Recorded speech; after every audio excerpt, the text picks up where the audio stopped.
The Museum of London Docklands is one of the larger free museums that for some reason people don't tend to get to, and you really should. It tells the story of the Docklands area of London, going through everything from how the docks actually worked, all the different kinds of goods that came in and out of them, the local community, the impact of the Blitz and World War II, through to the decline of the docks and local controversies around the transformation of the area into a major business centre. This is right by Canary Wharf. And it tells that wide variety of stories in an equally wide variety of ways. This is a museum that goes from very traditional spaces filled with cases through semi-set dressing of workshops all the way to full-on recreated London streets that you can get sort of lost in.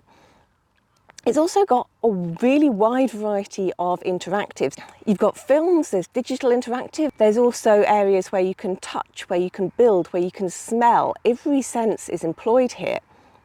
So I really do think that there's something for everyone in this museum. It doesn't matter who you are, what age you are, there will be an experience that works for you.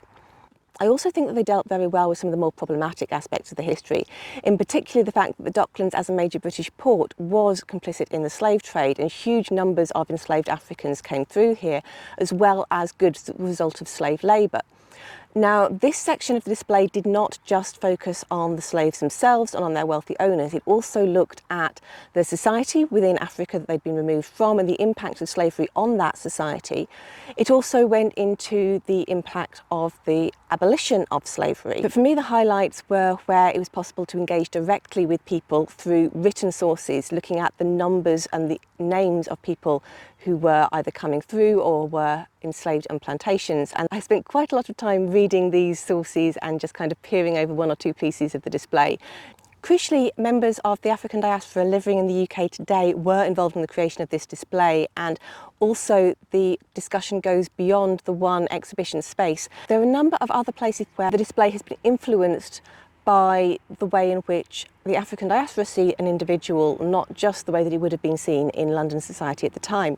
Moving away from that one story, there are some really fun objects in this museum, from depictions of the Thames ice fairs and models of ceremonial boats, through to iron posts that had melted as a result of incendiary bombing in the Second World War.